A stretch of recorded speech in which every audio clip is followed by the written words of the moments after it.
Just the other day, we posted a video about the American League Awards in 2022 for the 2022 MLB season, and let's be honest, the Mariners are probably taking 2 of the 3 AL awards. If Scott Service gets snubbed, I'm gonna be mad. But in this video, we're gonna talk about the NL version of the awards, and we're gonna be starting with the NL Rookie of the Year finalists. And personally, I think that the NL MVP and the NL Rookie of the Year are the most interesting parts of the award class this year. So for the NL Rookie of the Year, we have 2 Atlanta Braves and 1 St. Louis Cardinal. We have Brandon Donovan, Michael Harris Jr., and Spencer Strider.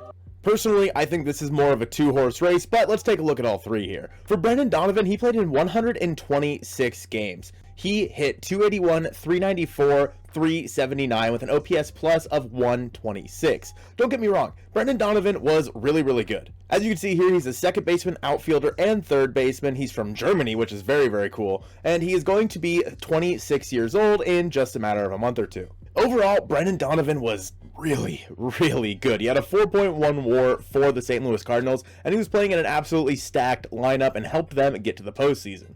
He already won a Gold Glove this year, and I think overall, Brandon Donovan is going to be a solid player for the Cardinals over the next 5-6 years. You can see here he played a lot of different positions this year. He started 32 games at second base, 32 games in the outfield, and 21 games at third base. He even played some first base this year, and even a little bit of shortstop. Brandon Donovan is an ultimate utility player, and by golly is he good. But if I'm being honest, I don't think he's as good as these 2 Atlanta Braves, starting here with Spencer Strider. Now, Strider is just 24 years old, and he is a right-handed pitcher. He helped the Braves reach the postseason shortly after they had just won the World Series the year before. Now, he did play in 2 games in 2021, but in 2022, he went 11-5 with a 2.67 ERA. He ended up striking out 202 batters with an ERA plus of 152. He had a strikeouts per 9 of 13.8 and a strikeout to walk ratio of 4.49. He also set the record for a rookie with 16 strikeouts in a game,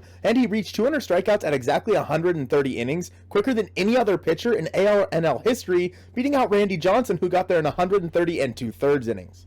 I'm not gonna lie, I'm kind of leaning towards Spencer Strider for the NL Rookie of the Year, and I mean, he also just has this really cool mustache. The other Atlanta Brave was just as good. Now, Michael Harris played in his age 21 season. He throws left and bats left and played center field for the Atlanta Braves. In 2022, Harris played in 114 games. He hit 19 home runs, 64 RBI. He struck out 107 times while only walking 21 times, so that is something to keep an eye on. He did have a batting average, or a batting line, of 297, 339, 514, with an OPS plus of 135. And of course, who could forget the super team-friendly deal that the Braves extended to Michael Harris and signed him through like the early 2030s. Harris was so good, and he was very similar to Julio Rodriguez. Just for fun and looking at the numbers here, both played in their age 21 season. Julio played in a few more games. Julio hit 9 more home runs and Michael Harris had some more RBIs. He did have a lower batting average, but had a higher OBP. And of course, Julio's OPS plus was a bit higher than Michael Harris's. But I'm not gonna lie, Harris has a very good case against the other players in this Rookie of the Year class,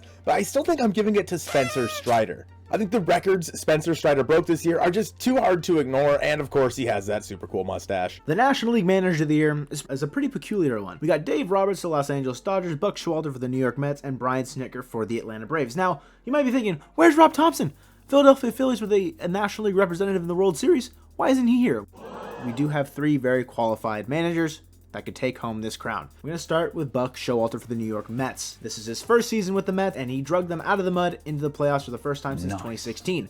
He almost won the NL East title if it wasn't for the Atlanta Braves getting red hot. However, 101 wins, the second most in their regular season franchise history. That's great for the Mets. Battled injuries all season to Jacob deGrom and Max Scherzer, obviously the 1-2 punch at the top of the rotation, so being able to manage around that and still win over 100 games just goes to show how well Showalter did in his first year. Truly an incredible job he did for the Mets this season, but not enough to win Manager of the Year in my opinion. And I'm going to talk about Snitker next. He won the World Series in 2021. It's kind of hard to manage your expectations coming off of a World Series win, and I feel like the Braves did even better than we expected them to. They were not a great regular season team last season. They only won like 89 games or something like that. But in 2021, They won 101, and that's with hovering around 500 right before June 1st, where they went 78-34 the rest of the way, speeding past the New York Mets for that NL East crown. Snitker, he took a team from 2021 and built on it in 2022. He brought the best out of their players in this 2022 season for the Braves, allowing them to win the NL East. However, it's not enough to dethrone Dave Roberts here. Dave Roberts, the Los Angeles Dodgers, set the single season record for 111 wins in a season for the team that he managed. That's right, the Dodgers in 2022 set a regular season record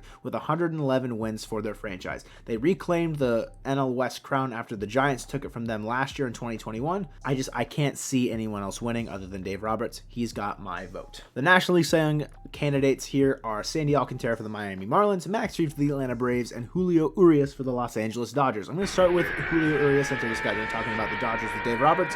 Figured let's talk about him a little bit more. Urias in 2021, I'm going to go back a little bit. He went 20-3 and he got the Cy Young 7. Didn't even finish in the top 5 with a 20-3 record, a 2.96 ERA. In 2022, Urias built upon his legacy. He went 17-7 across 31 starts with a 2.16 ERA, which was the best ERA in all of the National League. Over 175 innings pitched, he struck out 166 batters with an ERA plus of 194 and a whip below 1.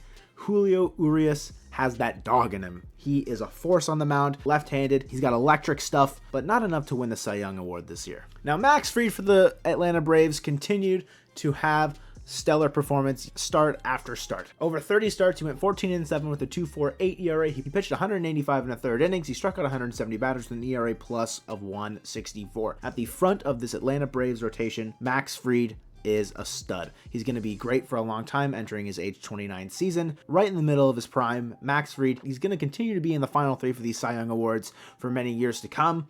Again, though, I can't give him the nod over my pick, which is Sandy Alcantara. Workhorse, dominated for the Miami Marlins. The only time they felt really competitive was when him or even maybe Pablo Lopez were on the mound. Over 32 starts, Sandy Alcantara went 14-9 with a 2.28 ERA. He pitched 228 and a 2/3 innings, and he had a 1.78 ERA plus with a whip below 1. He struck out 207 batters. He had 6 complete games, 1 complete game shutout.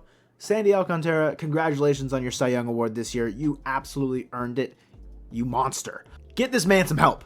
The Miami Marlins, if you don't get Sandy Alcantara some help on the offensive side of the ball to where you guys can be a little bit more competitive in this National League East division, I don't know what to tell you. You're wasting the prime of a Cy Young Award winner here. Now, the National League MVP Award. This one's tough, but do you see the interesting part of this? You can see there are 2 Cardinals in this. Where in the National League Rookie of the Year, there were 2 Braves and a Cardinal. In this, there are 2 Cardinals and a Padre. We have Manny Machado, Paul Goldschmidt, and Nolan Arenado. Machado is a third baseman and shortstop at 30 years old. Machado was one of the best players in baseball when he was with the Orioles, and say what you will about him, but he's just so good. In 2022 alone, he played in 150 games with 32 and 102 RBI. He had a 298, 366, 531, and he put up an OPS plus of 159. I'm not gonna lie to you, at this point, it kind of seems like Machado is on track for a Hall of Fame career. In fact, lock it in. If he keeps playing the way he has been for the next 5 or 6 years, Manny Machado is a Hall of Famer. Next, we have former Diamondback first baseman Paul Goldschmidt, who is 35 years old. He bats right and throws right. And Goldschmidt went off in 2022. It's hard to believe that the Cardinals were knocked out of the playoffs so early. This was a really good team. Goldschmidt played in 151 games with 35 home runs and 115 RBIs.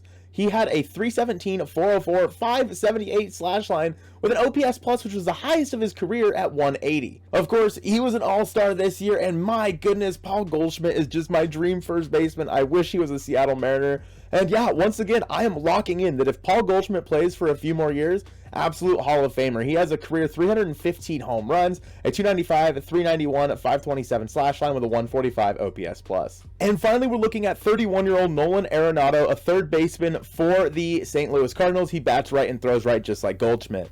I think that Arenado's numbers were a little bit closer to what we saw with Manny Machado. He played in 148 games, hit 30 home runs with 103 RBIs, a 293 batting average, a 358 OBP, and a 533 slugging percentage with a 154 for his OPS plus. But one thing that Arenado has really always been known for is a Gold Glove award. He has won a Gold Glove every single year of his career. And unfortunately for Arenado, he's never been able to add an MVP award to his bookshelf, as he's never finished better than third in the MVP MVP voting. Could this be the year? I honestly don't think so. While Nolan Arenado has a better award than Paul Goldschmidt, I think overall Paul Goldschmidt just had the better year. Through his 12-year career, Goldschmidt has still won 4 Gold Gloves. He has been in the MVP voting almost every year of his career, and I just think that this was the ultimate year for Paul Goldschmidt. He has never had a better year than he had this year, and I think he needs to be awarded for that. At the age of 34, he still put up the best numbers of his career. Now the question is, how does that compare to somebody like Julio Rodriguez and Aaron Judge, who are probably going to win the awards over in the American League? Go ahead and check that video out on the screen now. I appreciate you guys watching this one, and go Mariners.